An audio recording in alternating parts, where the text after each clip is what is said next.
Halo pemirsa, Ruang Kepresidenan kembali hadir menemani Anda dengan beragam informasi menarik seputar aktivitas dari Presiden Prabowo Subianto. Bersama saya Pesi Rahmadi, inilah Ruang Kepresidenan selengkapnya.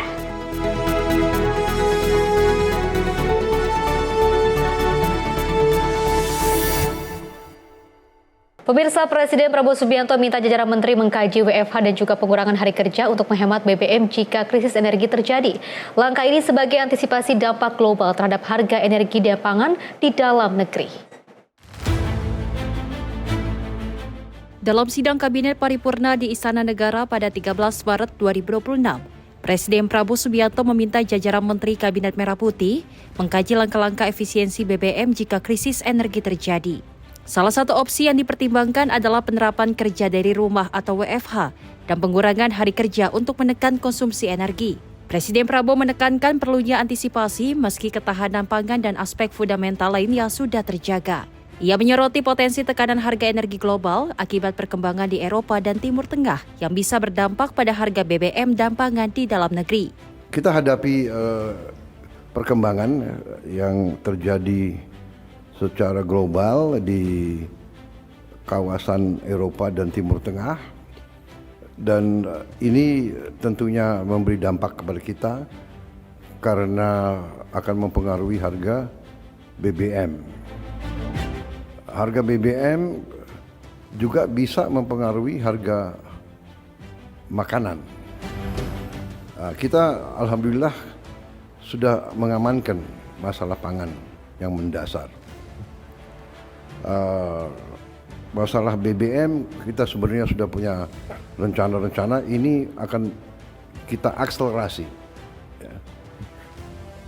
Tapi tentunya kita juga sekarang harus melakukan langkah-langkah yang proaktif, dalam arti kita harus melakukan penghematan konsumsi BBM ya. Kita tidak bisa menganggap bahwa apapun terjadi kita aman ya, kita bersyukur kita aman, tapi kita tidak ada upaya untuk mengurangi konsumsi BBM kita. Sebagai bahan kajian, Presiden Prabowo menyinggung kebijakan penghematan energi di negara lain, seperti Pakistan yang memangkas gaji pejabat, penggunaan BBM kendaraan pemerintah, dan belanja negara tidak mendesak. Pengalaman pandemi COVID-19 juga menunjukkan WFH efektif menekan mobilitas dan konsumsi energi, sehingga pemerintah diminta menyiapkan berbagai skenario antisipatif. Banyak negara sudah melakukan langkah-langkah. Mungkin Seskap, ada Seskap? Oh. Ada slide untuk memberitahu berapa langkah. Ini langkah Pakistan ya. Ini hanya sebagai perbandingan. Nah, jadi ini saya minta dibicarakan nanti ya, mungkin oleh Menko nanti beberapa hari ini. Kita lihat, kita pikirkan dulu, kita atasi COVID, berhasil kita, dan kita mampu banyak bekerja dari rumah, efisiensi. Berarti kita menghemat BBM dalam jumlah yang sangat besar. Kita walaupun merasa aman, tidak panik, tapi kita juga tidak boleh terlalu lengah. Kita tidak boleh tidak mempersiapkan diri untuk kemudian paling jelek ya. Tim redaksi Simpo TV melaporkan. Sementara itu, pemirsa, Ketua Satgas Hasim Joyo Hadikusumo menyampaikan pesan Prabowo Subianto bahwa tanah BUMN adalah milik rakyat dan tidak boleh dijual. Lahan tersebut harus dimanfaatkan untuk kepentingan publik, terutama program perubahan. Presiden Republik Indonesia Prabowo Subianto mempercepat pembangunan perumahan nasional dengan memanfaatkan lahan milik BUMN. Langkah ini menjadi strategi utama pemerintah untuk menyediakan hunian terjangkau bagi masyarakat, khususnya berpenghasilan rendah. Ketua Satgas Perumahan Hasim Joyo Hadikusumo menegaskan bahwa lahan BUMN merupakan aset negara yang harus digunakan sebesar-besarnya untuk kepentingan rakyat.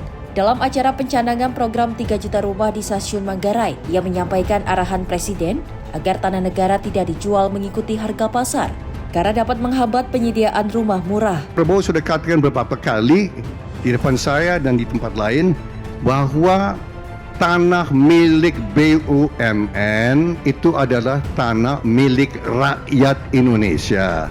Sehingga tanah itu tidak boleh dijual dengan harga pasar. Tidak boleh, itu haram. Itu khusus untuk subsidi rakyat, untuk perumahan. Dengan program perumahan, kita bisa mendorong dan bisa mencapai 8%, bahkan saya yakin bisa lebih dari 8%.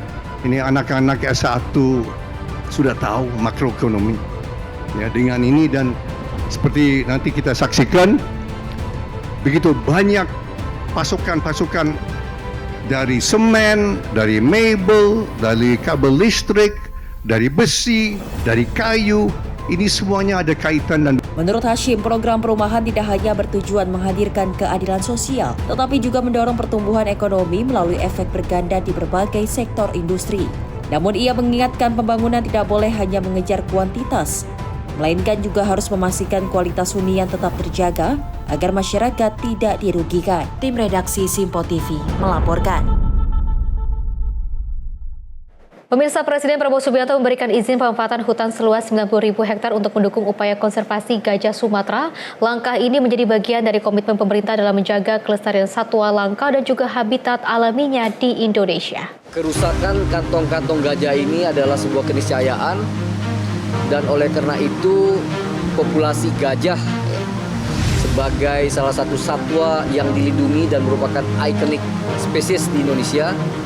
Upaya perlindungan satwa liar kembali menjadi perhatian pemerintah di tengah meningkatnya ancaman terhadap habitat alami di berbagai wilayah.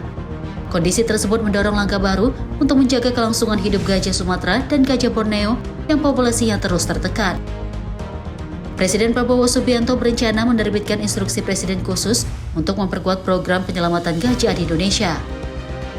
Menteri Kehutanan Raja Juli Antoni mengatakan kebijakan tersebut disiapkan setelah pemerintah melihat penurunan drastis wilayah kantong habitat gajah di sejumlah daerah. Tercatat secara saintifik, dulu ada 42 kantong gajah di Indonesia. Ketika pertama kali Pak Presiden Prabowo Subianto memberikan amanah kepada saya sebagai Menteri Kehutanan, saya cek kantong gajah yang dahulu jumlahnya 42 sekarang tinggal 21 saja. Dan kalau tidak ada intervensi yang serius oleh pemerintah, maka kerusakan kantong-kantong gajah ini adalah sebuah keniscayaan dan oleh karena itu populasi gajah sebagai salah satu satwa yang dilindungi dan merupakan ikonik spesies di Indonesia tidak menutup kemungkinan akan punah. Bahwa awalnya King Charles meminta 10.000 hektar, beliau serahkan 20.000 hektar, bahkan sekarang menjadi 90.000 hektar. Semuanya diperuntukkan untuk menjaga habitat gajah di Sumatera. Selain itu, Presiden Prabowo Subianto juga menyerahkan perizinan berusaha pemanfaatan hutan yang dimilikinya untuk dimanfaatkan sebagai kawasan konservasi gajah Sumatera. Luas kawasan yang disiapkan bahkan terus bertambah hingga mencapai sekitar 90.000 hektar. Komitmen tersebut sebelumnya diumumkan di Aceh dan kembali ditegaskan dalam pertemuan dengan Raja Inggris Charles III di London. Tim redaksi Simpo TV melaporkan. Pemirsa, Presiden Prabowo Subianto juga meresmikan 218 jembatan yang dibangun di berbagai wilayah terdampak bencana dan daerah terpencil di Indonesia. Seluruh jembatan tersebut berhasil diselesaikan dalam waktu sekitar 2,5 bulan untuk mempercepat pemulihan akses masyarakat. Pemerintah Republik Indonesia tidak akan membiarkan rakyatnya dalam penderitaan dan dalam kesulitan.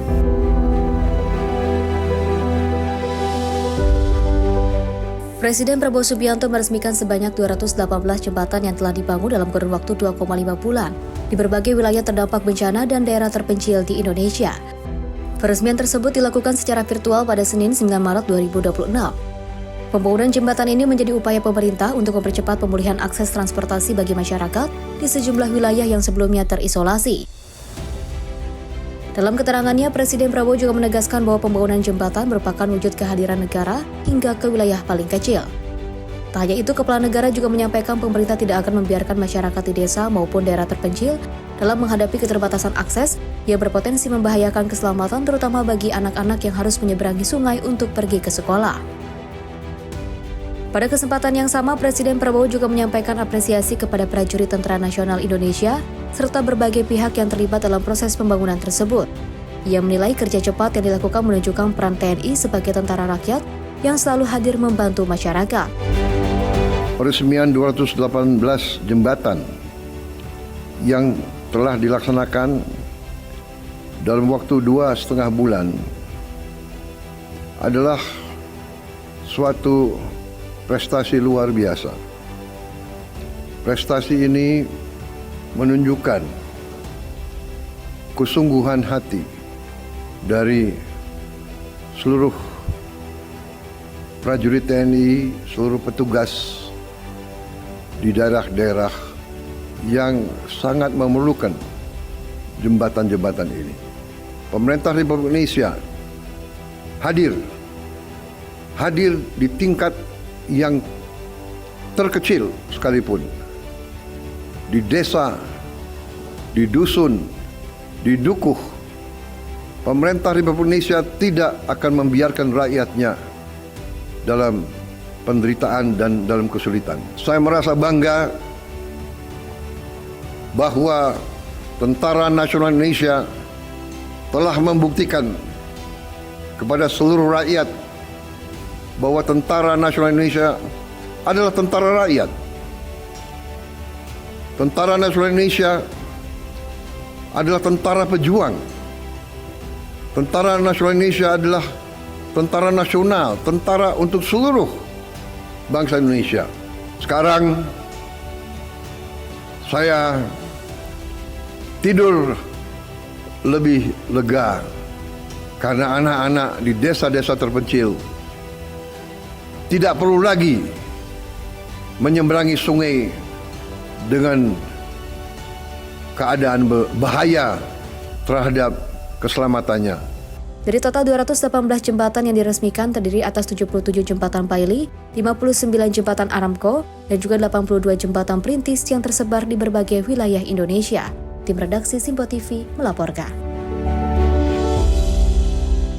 Sementara itu, pemirsa, TNI Angkatan Darat membangun jembatan gantung perintis Garuda di Desa Mandiro, Kecamatan Ngerampe, Kabupaten Ngawi, Jawa Timur. Pembangunan jembatan tersebut diharapkan dapat membuka akses transportasi serta mempermudah mobilitas masyarakat di wilayah tersebut. Pembangunan jembatan gantung perintis Garuda di Desa Mandiro, Kecamatan Ngerampe, Kabupaten Ngawi telah resmi digunakan oleh masyarakat. Peresmian jembatan dilakukan oleh Bupati Ngawi bersama Dandim 0805 Ngawi. Pembangunan jembatan ini merupakan bagian dari program pembangunan 200 titik jembatan Garuda yang digagas Presiden Republik Indonesia Prabowo Subianto. Dalam proses pembangunannya, personel TNI dari Kodim 0805 Ngawi terlibat langsung bersama masyarakat setempat. Kolaborasi tersebut menjadi wujud nyata kemanunggalan TNI dengan rakyat dalam mendukung pembangunan infrastruktur di daerah. Kehadiran jembatan gantung perintis Garuda ini diharapkan dapat mempermudah akses warga, terutama dalam menjalankan aktivitas sehari-hari serta mendukung kegiatan sosial dan perekonomian masyarakat. Jihan Nabila, Simpo TV, melaporkan. Pemirsa, TNI Angkatan Darat kembali menunjukkan komitmennya dalam mendukung percepatan pembangunan nasional. Kali ini prajurit Kodim 0612 Tasikmalaya membangun jembatan Leuwi Gede di Desa Cisempur, Kecamatan Cibalong, Kabupaten Tasikmalaya.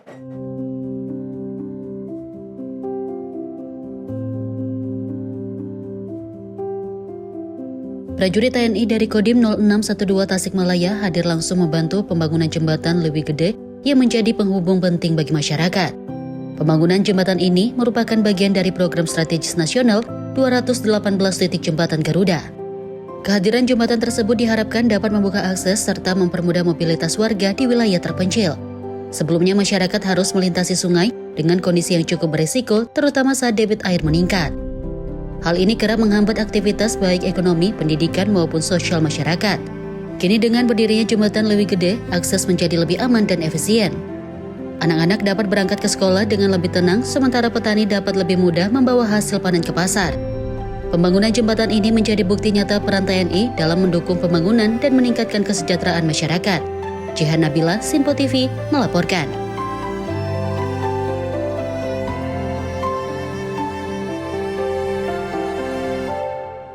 Pemirsa, upaya peningkatan kualitas pendidikan di kawasan transmigrasi terus dipercepat pemerintah. Sebanyak 454 toilet dan sarana air bersih dibangun sekitar 478 sekolah direvitalisasi untuk mendukung fasilitas belajar yang lebih layak.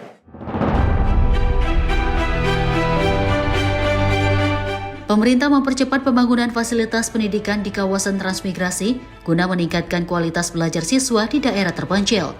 Melalui Kementerian Transmigrasi, program pembangunan toilet, sarana air bersih, serta revitalisasi sekolah mulai digulirkan di berbagai wilayah.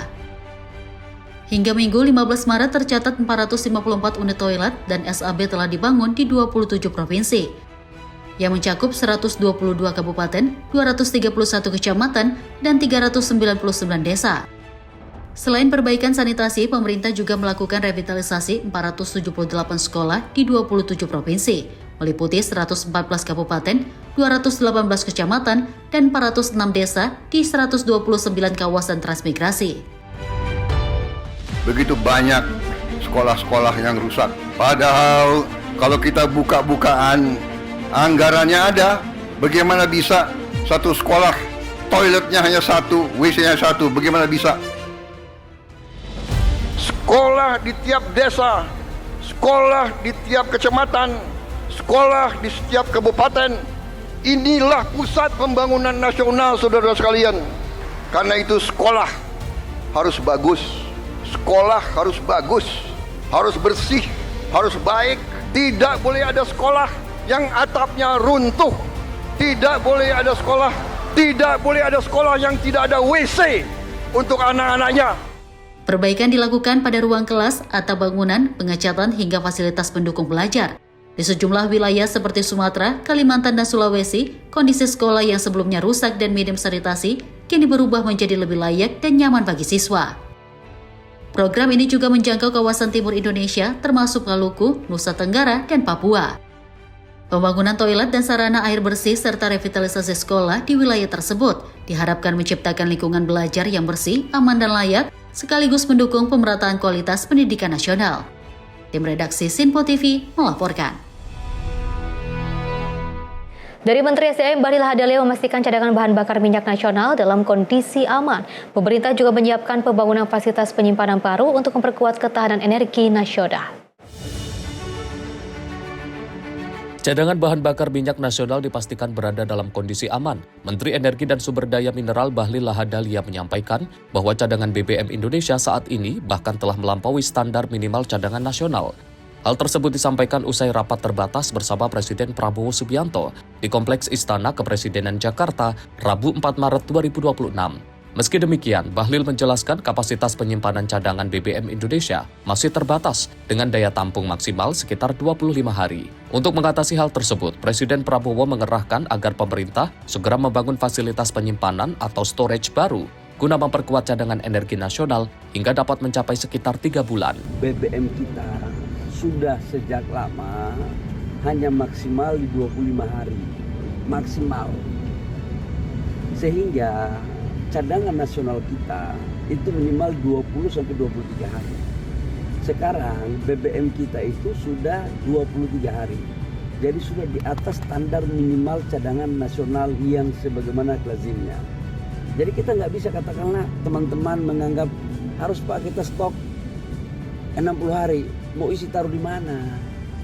Kita nggak punya storage. Makanya sekarang arahan Bapak Presiden segera kita membangun storage. Jadi bukan kita nggak punya cadangan untuk mengisi minyak, tapi sekarang mau taruh di mana? Inilah kekurangan kita, tapi tidak usah kita saling menyalahkan siapa-siapa. Ini yang harus kita perbaiki. Dengan cara apa? Membangun storage agar cadangan kita bisa sampai dengan 3 bulan. Di mana Pak rencana bangun storage barunya Pak? Kemarin saya sudah jelaskan di teman-teman di media waktu di SDM, kita rencana salah satu alternatif terbaiknya di wilayah Sumatera. Kalau sampai dengan sekarang belum terganggu. Tapi ke depan kan pasti kalau perannya lama pasti akan berdampak. Itu udah pasti. Sampai dengan 1-2 bulan ke depan, insya Allah kita masih clear. Insya Allah nggak ada masalah. Jadi kalau menyangkut LPG nggak ada masalah. Jadi relatif clear lah. Kalau menyangkut BBM yang kita imporkan tinggal bensin. Dan itu kita belinya di Asia Tenggara, tidak ada di Middle East. Jadi relatif insya Allah clear. Ya. Pemerintah saat ini juga tengah menyiapkan sejumlah alternatif lokasi pembangunan fasilitas penyimpanan tersebut. Selain itu, langkah mitigasi terus dilakukan untuk mengantisipasi potensi gangguan pasokan energi global, termasuk melalui diversifikasi sumber impor minyak mentah, terutama guna memastikan ketersediaan energi tetap terjaga selama bulan Ramadan dan menjelang Idul Fitri. Tim redaksi Sinpo TV melaporkan. Pemirsa, informasi lainnya akan terus kami hadirkan usai jeda berikut ini.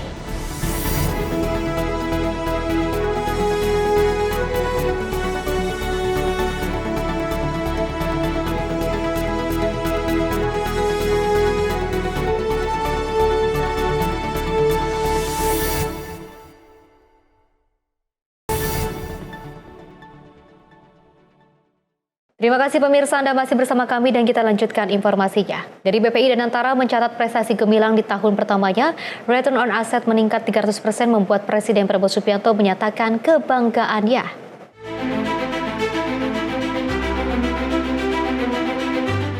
Sektor pengelolaan aset negara mencatat kemajuan signifikan setelah 1 tahun berdirinya Badan Pengelola Investasi Daya Anagata Nusantara. Presiden Prabowo Subianto mengaku bangga melihat kinerja lembaga ini, terutama setelah laporan menunjukkan return of asset meningkat lebih dari 300% sepanjang 2025 dibandingkan tahun-tahun sebelumnya. Hal ini disampaikan dalam acara syukuran ulang tahun Danantara yang digelar di Wisma Danantara Indonesia, Rabu 11 Maret 2026. Kepala negara menekankan bahwa manajemen terpusat menjadi kunci keberhasilan Danantara dalam mengonsolidasikan pengelolaan lebih dari 1.000 perusahaan negara, termasuk anak, cucu, dan cicit perusahaan. Ia menyoroti sejarah pembentukan BUMN sejak kemerdekaan untuk membangun industri strategis nasional, mulai dari tekstil, kertas, hingga farmasi, dan mencontohkan PT Pertamina Persero yang memiliki sekitar 200 anak dan cucu perusahaan. Saya cukup gembira, return on asset 1 tahun 2025 dibandingkan tahun sebelum-sebelumnya sudah naik lebih dari 300%.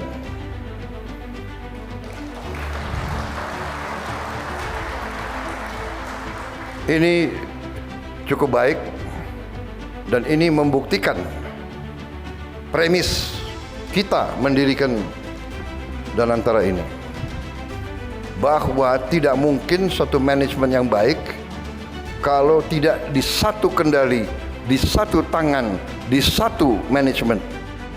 Meski capaian return of asset sangat tinggi, Presiden mengingatkan target ideal pengembalian aset belum tercapai.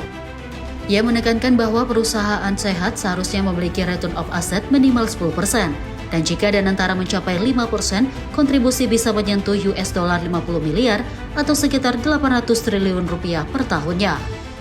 Presiden meminta pimpinan Danantara terus meningkatkan efisiensi dan transparansi pengelolaan aset negara ke depan. Tim redaksi Sinpo TV melaporkan.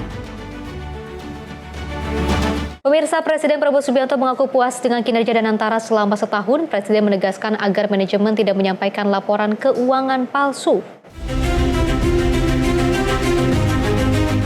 Dalam acara syukuran 1 tahun berdirinya Danantara pada 11 Maret 2026 di Jakarta, Presiden Prabowo Subianto mengingatkan seluruh pimpinan BUMN dan manajemen agar tidak memanipulasi laporan keuangan. Ia menegaskan praktik semacam itu merusak tata kelola perusahaan negara dan menekankan pentingnya integritas dalam pengelolaan aset strategis bangsa. Meski memberi peringatan tegas, Presiden Prabowo menyatakan puas dengan kinerja Danantara selama 1 tahun terakhir. Laporan awal yang diterimanya menunjukkan peningkatan signifikan dalam pengelolaan aset, menandakan konsolidasi manajemen di bawah Danantara mulai menunjukkan hasil positif. Jangan main-main lagi dengan saya, laporan palsu, laporan menyenang-nyenangkan, laporan supaya bisa akal-akalan. Danantara, yaitu daya Anagata Nusantara, daya kekuatan energi Anagata masa depan. Jadi Danantara harus menjaga dan mengelola kekuatan energi bangsa kita untuk masa depan. Saya dapat laporan, saya cukup gembira. Return on asset 1 tahun 2025 dibandingkan tahun sebelum-sebelumnya sudah naik lebih dari 300%. Tidak ada pelajaran manajemen dimanapun di dunia satu manajemen bisa ngelola 1.000 entitas. Presiden Prabowo juga menyoroti kompleksitas pengelolaan BUMN yang tersebar di lebih dari 1.000 entitas. Ia menegaskan konsolidasi melalui Danantara bertujuan menciptakan sistem pengelolaan yang lebih terarah, efisien, dan akuntabel, sekaligus memastikan niat baik dan profesionalisme manajemen tetap menjadi kunci keberhasilan. Tim redaksi Sinpo TV melaporkan. Pemirsa, Presiden Prabowo Subianto menyatakan Indonesia berada dalam kondisi relatif aman dari ancaman krisis pangan meski dunia tengah diliputi ketidakpastian global. Pemerintah memastikan ketahanan pangan nasional tetap terjaga di tengah meningkatnya tensi geopolitik internasional. Presiden Prabowo Subianto menegaskan bahwa Indonesia masih berada dalam kondisi relatif aman menghadapi potensi krisis global, terutama terkait ketahanan pangan. Pernyataan tersebut disampaikan di tengah situasi dunia yang diliputi ketegangan geopolitik dan ketidakpastian ekonomi. Dalam peresmian 218 jembatan secara virtual pada Senin 9 Maret, Presiden Prabowo Subianto menyebut masyarakat tidak perlu terlalu khawatir terhadap ketersediaan pangan nasional meski konflik internasional meningkat, termasuk ketegangan yang juga melibatkan Iran, Amerika Serikat, dan Israel. Menurut Presiden Prabowo, pemerintah terus memantau perkembangan global sekaligus memperkuat kesiapan nasional menghadapi berbagai kemungkinan krisis. Banyak akan mengalami kesulitan, minimal kita aman masalah pangan. Karena kita sadar dan mengerti bahwa dunia kita sekarang penuh dengan dinamika yang berbahaya. Saya sudah melihat dan saya sudah mempelajari angka-angka, data-data kekayaan kita. Setiap hari kita akan keluar lebih kuat.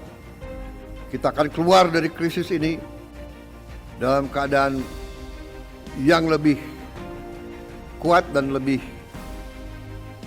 makmur, lebih produktif, lebih mampu berdiri di atas kaki kita sendiri.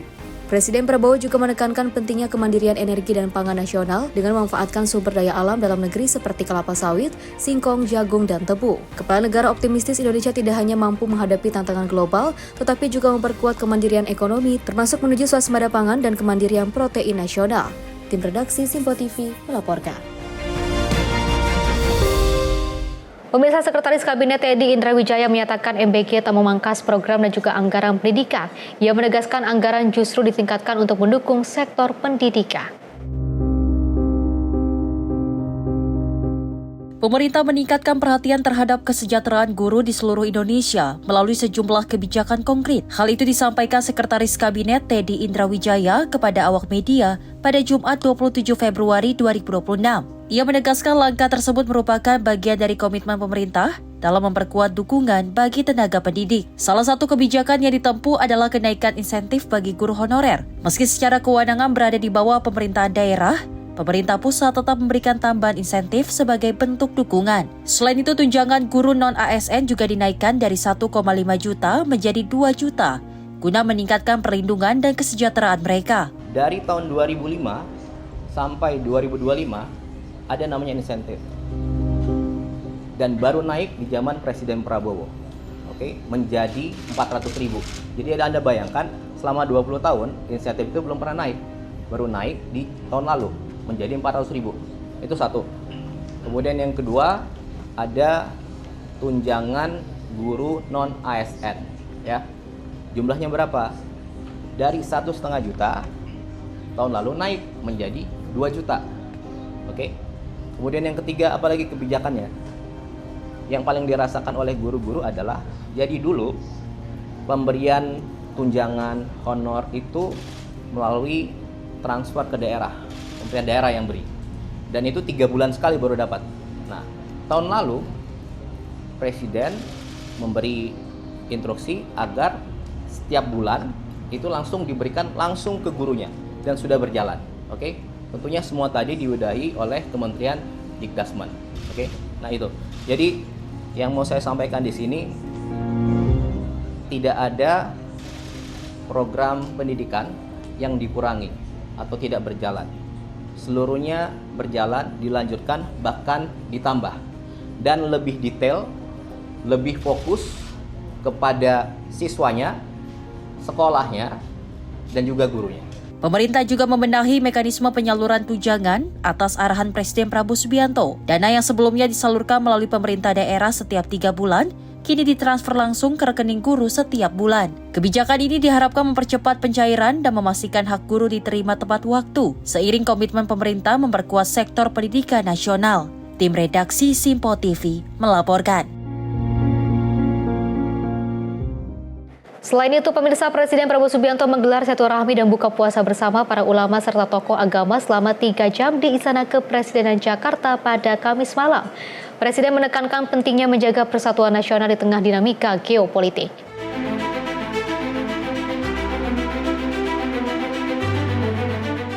Menteri Koordinator Bidang Pangan Zulkifli Hasan mengungkap isi pertemuan antara Presiden Prabowo Subianto dengan para ulama di Istana Kepresidenan Jakarta pada Kamis malam. Dalam pertemuan yang berlangsung di Istana Merdeka Jakarta sejak pukul 20.00 waktu Indonesia Barat itu, Presiden menekankan pentingnya menjaga persatuan nasional di tengah dinamika geopolitik yang berkembang. Ia menyampaikan bahwa dalam pertemuan tersebut, Presiden banyak memaparkan perkembangan situasi geopolitik global, serta pentingnya kebersamaan seluruh elemen bangsa dalam menjaga persatuan bangsa. Bapak Presiden menjelaskan perkembangan geopolitik dalam negeri, ya. Intinya, mari kita jaga persatuan. Yang paling utama adalah tentu persatuan kita, menjaga, melindungi seluruh tumpah darah dan rakyat kita. Dan dalam situasi yang sulit seperti itu, sekali lagi Bapak Presiden menjelaskan pentingnya kebersamaan persatuan. Kira-kira itu. Pak Presiden tadi dari jam 8, sekarang jam berapa ini? 9, 10, 11, 3 jam tadi ya. ada ketegasan mengenai sikap Indonesia terkait dengan perang Amerika Israel dengan Iran, ada ketegasan ya? Maksudnya tegasan itu apa? Sikap dari Indonesia dan sikap Indonesia. Ya tentu dijelaskan secara rinci tadi, tapi nanti bisa tanyakan pada para ulama ya. Lebih lanjut, menurut Zulhas, dalam kondisi global yang tidak menentu, Presiden mengingatkan bahwa hal paling utama bagi Indonesia adalah menjaga persatuan serta melindungi seluruh rakyat dan wilayah negara. Tim redaksi Simpo TV melaporkan. Pemirsa, pendakwah kondang Dedeh Rosida menyebut Presiden memaparkan tentang situasi di dalam dan luar negeri hingga eskalasi perang yang juga tengah meningkat. Para ulama ini juga meminta kepada masyarakat untuk terus mendoakan para pemimpin bangsa. Beliau menerangkan tentang luar negeri, kondisi luar negeri, tentang negara kita, tentang bagaimana sekarang peperangan yang terjadi, itu yang dia sampaikan. Pendakwah kondang Dedeh Rosida atau yang akrab dikenal dengan sapaan Mama Dedeh membocorkan isi pertemuan antara Presiden Prabowo Subianto dengan sejumlah tokoh muslim di Istana Kepresidenan Jakarta pada Kamis malam. Dirinya menyebut kepala negara memaparkan tentang situasi di dalam dan luar negeri hingga eskalasi perang yang tengah meningkat. Beliau menerangkan tentang luar negeri, kondisi luar negeri, tentang negara kita, tentang bagaimana sekarang peperangan yang terjadi, itu yang dia sampaikan. Jadi Mama tuh pulang duluan karena mau ke Indosiar, kan live Indosiar aksi. Jadi Mama kami coba, udah kami keluar. Masih Presiden masih bercerita tentang kondisi sekarang di luar negeri dan ada peperangan tadi seperti yang Pesan khusus dari Pak Presiden Mama Dedeh. Kenapa? Pesan khusus dari Pak Presiden Mama Dedeh mungkin belum yang selesai, disampaikan. belum ada pesan khusus. Jadi baru menyampaikan tentang kondisi dunia saat ini. Habis ini kata dia menyampaikan tentang kondisi bangsa. Jadi memang karena live di Indosiar kan duluan, punten ya. Di sisi lain, ulama asal Cirebon, Jawa Barat Yahya Zainul Ma'arif atau yang dikenal sebagai Buya Yahya mengajak masyarakat untuk lebih banyak mendoakan para pemimpin bangsa. Menurutnya, tugas seorang presiden tidaklah mudah sehingga dukungan doa dari masyarakat sangat dibutuhkan. Ia mengungkapkan pesan yang disampaikan kepada presiden lebih menekankan pada nilai-nilai kebaikan dan kedamaian. Yang penting doa, karena jadi presiden di agama berat. Kita harus banyak mendoakan pemimpin kita bagaimana mereka bisa sukses dalam menjalankan tugas. Yang penting mendoakan, jangan lupa siapapun dari umat yang punya hati mendoakan, karena memimpin itu berat. Jadi mendoakan agar beliau sukses, beliau berjaya, umat damai, umat berkah. Tanggapan Buya tentang Indonesia berada di BOP ini seperti apa? Indonesia, ya. Kalau masalah pandangan, kami merasakan sekali Indonesia nyaman. pengusaha memang kita bisa menjalankan tugas-tugas kewajiban secara pribadi oke, keluarga oke, kemaslahatan masyarakat. Kalau ada hal-hal lain yang bisa dengan luar negeri tentu ada yang lebih tahu dan benar. Dari Jakarta, Tio Malau, Simpo TV melaporkan.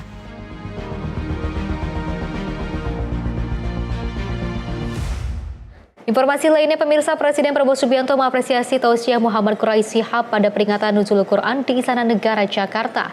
Ia menegaskan bahwa perbedaan bukanlah perpecahan, melainkan kekuatan untuk persatuan.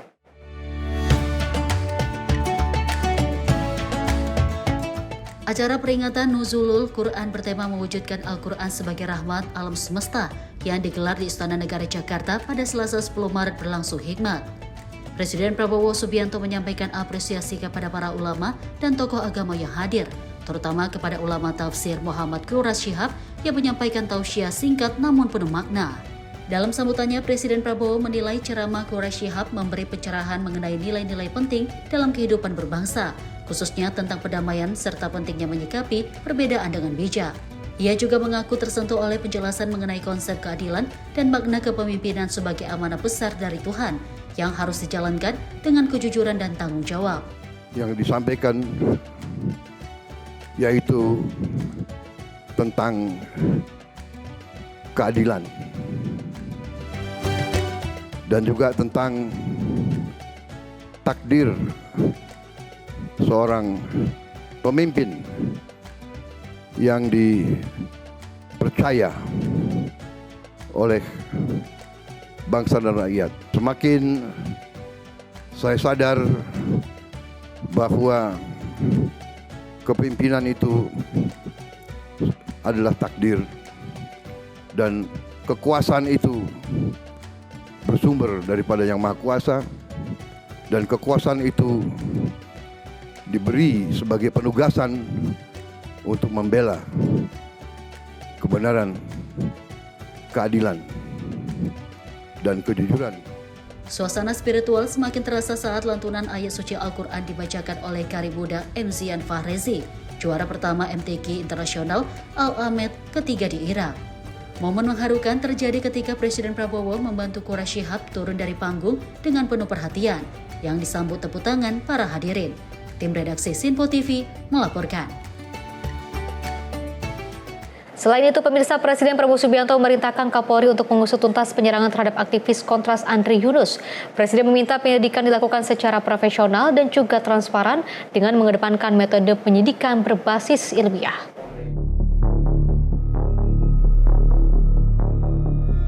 Kapolri Jenderal Listio Sigit Prabowo menyatakan telah menerima perintah langsung dari Presiden untuk mengusut tuntas penyerangan terhadap aktivis Kontras Andri Yunus. Dalam konferensi pers di Surabaya pada Minggu 15 Maret 2026, Kapolri menegaskan penanganan kasus akan dilakukan secara profesional dan transparan.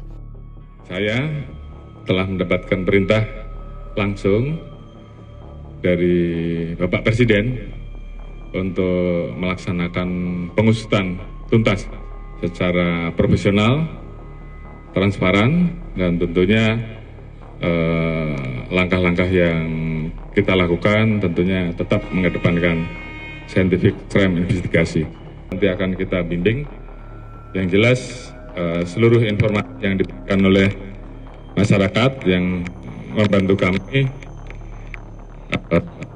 kita akan memberikan jaminan perlindungan karena memang ini menjadi perhatian serius dari Bapak Presiden. Polri juga telah memeriksa sejumlah saksi serta mengumpulkan rekaman kamera pengawas atau CCTV. Kepala Divisi Humas Polri, Joni Edison Isir, menyebutkan bukti digital termasuk CCTV sedang dalam proses analisis.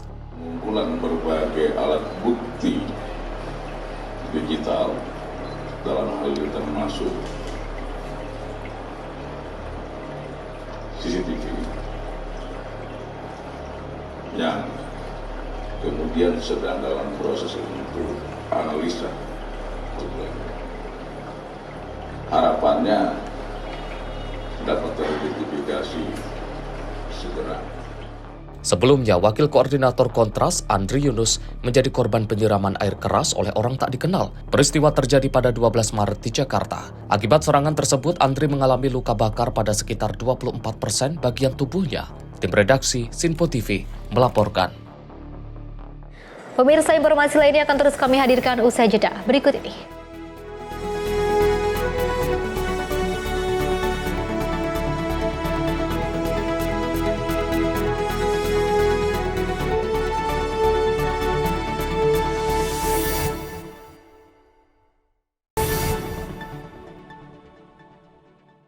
Pemirsa, Anda masih menyaksikan Ruang Kepresidenan dan kita lanjutkan informasinya. Program makan bergizi gratis Ramadan di Masjid Makmur Oki disambut antusias anak-anak PAUD dan SD. Menyeroti susu telur dan juga kurma dan buah membantu mereka sarapan bergizi dan semangat sekolah. Program makan bergizi gratis selama Ramadan di Kecamatan Mesuji Makmur, Kabupaten Ogan Komering Ilir, Sumatera Selatan, mendapat sambutan hangat dari siswa dan tenaga pendidik. Anak-anak terlihat sangat antusias setiap hari menyambut paket MBG yang terdiri dari roti, susu, kurma, buah, dan telur sebagai tambahan protein. Menurut Suharni, guru PAUD, menu MBG sudah memenuhi kebutuhan gizi anak-anak. Porsi disesuaikan dengan jenjang pendidikan, sehingga siswa SD kelas atas mendapatkan porsi lebih besar. Setiap pagi, paket MBG diantar sekitar pukul 08.30 waktu Indonesia bagian Barat, dan langsung dinikmati sebagai sarapan bersama, membangun kebiasaan makan bergizi sejak awal hari. Sudah layak, sangat antusias, suka banget. Mereka sangat suka, yang biasanya pagi hari mereka nggak mau sarapan. Jadi waktu makan dapat MBG itu, kruyuk-kruyuk kayak seperti aslinya. Anak yang lapar, cepet-cepet makannya. Mereka sangat suka banget Pak pokoknya. Agak terlambat sedikit aja anak-anak itu. Bun, MBG-nya kok belum datang sih jam segini? Sip dapat MBG Pak. Mantap. Terima kasih untuk Pak Prabowo untuk program MBG-nya ini sangat membantu sekali masyarakat dari kalangan bawah, dari kalangan orang yang tidak mampu, yang biasanya tidak bisa merasakan buah, makanan ikan, daging. Kami bisa merasakan semuanya Pak, merata. Tak hanya siswa, para guru juga merasakan manfaat program ini. Mereka mengapresiasi MBG karena tidak hanya menyediakan asupan bergizi, tetapi juga meningkatkan semangat belajar anak-anak dan membangun kebiasaan sarapan sehat. Bahkan saat distribusi terkadang terlambat, akibat kondisi jalan yang sulit. Tim redaksi Sinpo TV melaporkan. Pemirsa, Menteri Koordinator Bidang Pangan mengunjungi peternak ayam mandiri dan juga memberikan apresiasi atas peran strategi mereka dalam mendukung program makan bergizi gratis. Melalui produksi ayam dan telur, para peternak dinilai menjadi pilar penting dalam menjaga ketersediaan protein bagi anak-anak Indonesia demi terwujudnya sumber daya manusia yang sehat dan berdaya saing.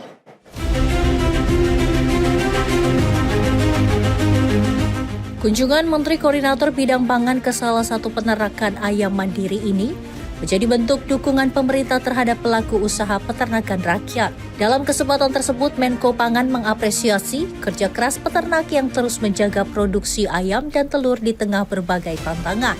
Menurutnya, keberlanjutan produksi protein hewani sangat penting untuk menopang program makan bergizi gratis yang menyasar anak-anak Indonesia.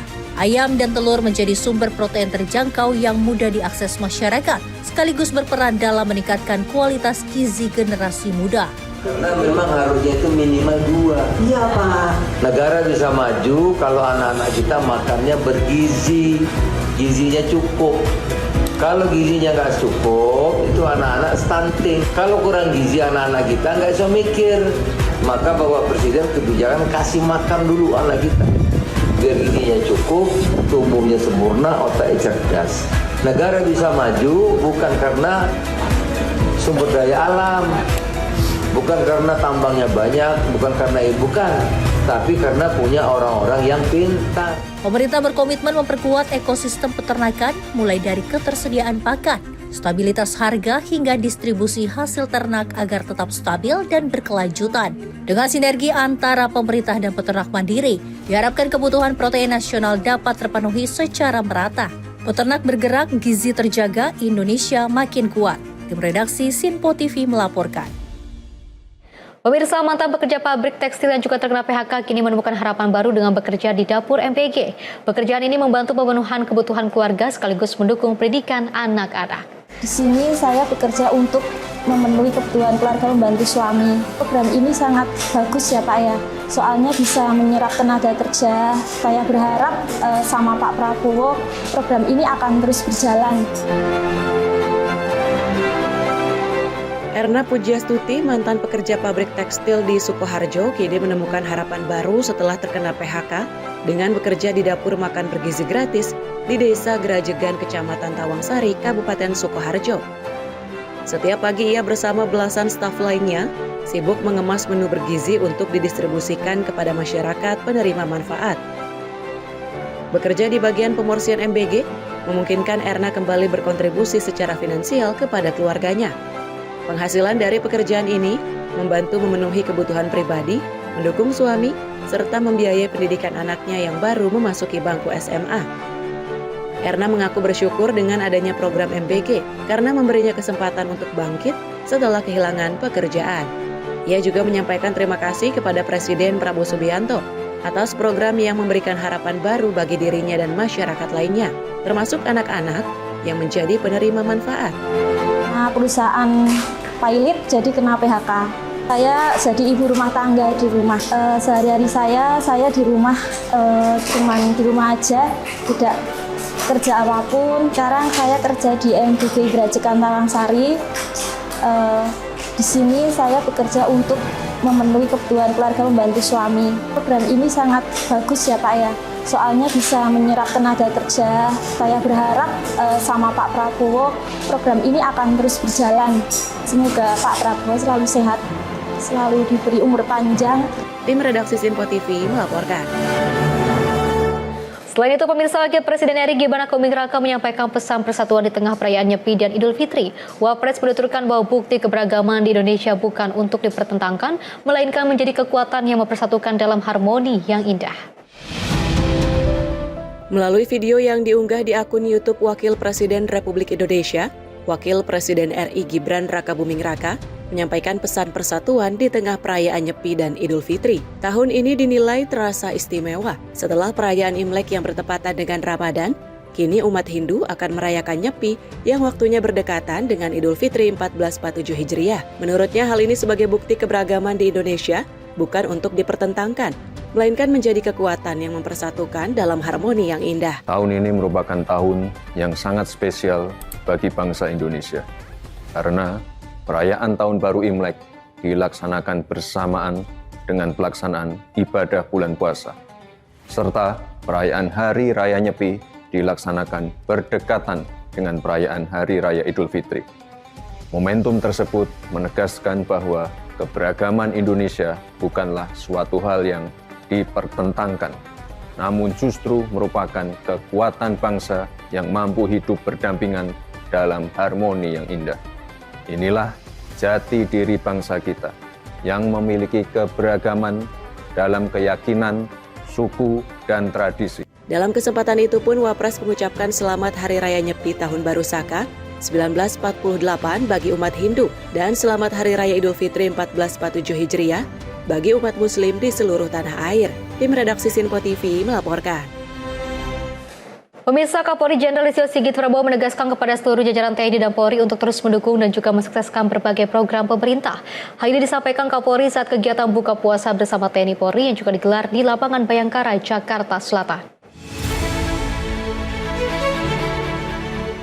Kegiatan buka puasa bersama TNI dan Polri digelar sebagai momen untuk mempererat kebersamaan serta memperkuat sinergi antara dua institusi.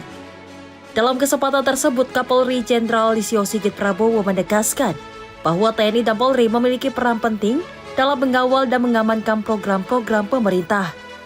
Menurut Kapolri, Presiden Prabowo Subianto terus melakukan berbagai upaya untuk menjaga stabilitas dan perdamaian di tengah dinamika konflik global. Selain itu, pemerintah juga terus mendorong berbagai program strategis untuk menjaga pertumbuhan ekonomi nasional serta membuka lapangan pekerjaan bagi masyarakat. Kapolri menyebut sejumlah program prioritas seperti Asta Cita, program prioritas nasional, hingga program hilirisasi menjadi bagian dari upaya pemerintah dalam mendorong pertumbuhan ekonomi Indonesia. Selain itu, TNI dan Polri juga diharapkan dapat berperan aktif dalam mendukung program ketahanan pangan, serta berbagai program pembangunan nasional lainnya. Melalui sinergi dan kerjasama yang kuat, Diharapkan berbagai program pemerintah dapat berjalan dengan baik serta memberikan manfaat bagi masyarakat. Jihan Nabila, Simpo TV, melaporkan. Pemirsa, Wakil Presiden RI Gibran Rakabuming Raka menyerahkan santunan dan juga perlengkapan sekolah dengan puluhan anak yatim di Istana Wapres Jakarta pada 13 Maret 2026. Selain menerima santunan, anak-anak juga mengikuti kegiatan edukatif dengan tentunya untuk berkunjung ke Museum Nasional Indonesia. Menjelang Hari Raya Idul Fitri 1447 Hijriah, Wakil Presiden RI Gibran Rakabuming Raka menyerahkan santunan dan perlengkapan sekolah dengan puluhan anak yatim dari pesantren Bustanul Quran Jatiwaringin di Istana Wapres Jakarta Pusat pada Jumat 13 Maret 2026. Penyerahan santunan sebagai bentuk kepedulian dan semangat berbagi di bulan suci Ramadan. Kegiatan ini pun mencerminkan semangat kepemimpinan Presiden Prabowo yang menekankan pentingnya empati dan solidaritas sosial. Tak hanya menerima santunan, anak-anak juga mengikuti kegiatan edukatif dengan berkunjung ke Museum Nasional Indonesia. Rangkaian kegiatan ditutup dengan berbuka puasa bersama di Istana Wakil Presiden. Tim Redaksi Simpo TV melaporkan. Pemirsa, informasi tadi sekaligus menutup jumpa kita dalam Ruang Kepresidenan kali ini. Mewakili kerabat kerja yang bertugas, saya Pesi Rahmadi mengucapkan terima kasih dan sampai jumpa.